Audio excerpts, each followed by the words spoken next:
देखिए, ये जो अभी चर्चा चल रही है 4-5 दिनों से, जो संविधान में लिखा हुआ है, उसमें तो दोनों शब्दों का प्रयोग है।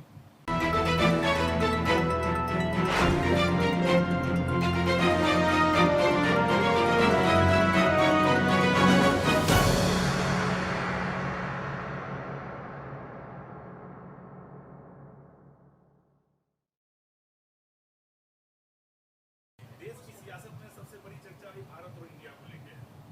अगर प्रेसिडेंट ऑफ भारत लिखा गया है तो इंडिया वालों को इतनी आपत्ति क्यों है?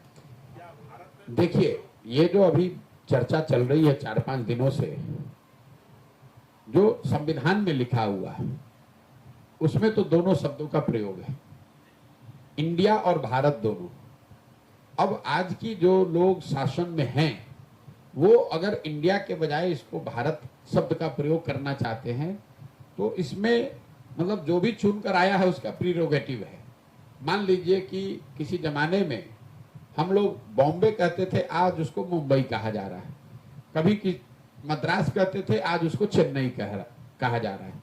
अब ये सही है कि गलत है, हर व्यक्ति का अपना नजरिया हो सकता है, लेकिन अल्टीमेटली लोकतंत्र में जो जनता है उसके विल को ही आप अंतिम विल मानते हैं। जिस संविधान की हम लोग शपथ लेते हैं, जिस संविधान की चर्चा करते हैं, उसमें क्या, उसका पहला ही लाइन क्या है? वी द पीपल, हम भारत के लोग। ठीक है, तो लोगों ने जो मत दिया और जिसको सरकार में बैठाया, वही लोगों का जनमत है। अब सरकार को निर्णय लेने दीजिए।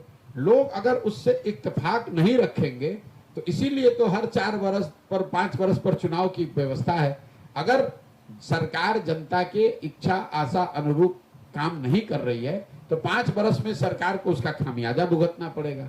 लेकिन अगर जनता उस बात पर ध्वनि मत से वोट दे रही है, लोगों को फिर वापस जिता रही है, तो आपको हमको अच्छा लगे या नहीं, आपको ये स्वीकार करना पड़ेगा।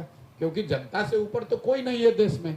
कोई विद्वान, कोई इंटेलेक्चुअल, कोई ज्ञाता, कोई ज्ञानी ये नहीं कह सकता है कि हम बिहार में या देश में जनता से ऊपर हैं।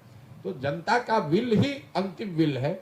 उन्होंने जिनको चुना है, उनसे ये अपेक्षा की जाती है कि जनता के आशा अपेक्षा के अनुरूप आप काम करें। वो काम करें या न करें, जनता के पास इसीलिए व्यवस्था है कि हर 5 वर्ष पर जनता के पास ये पास होने के लिए आपको आना पड़ता है।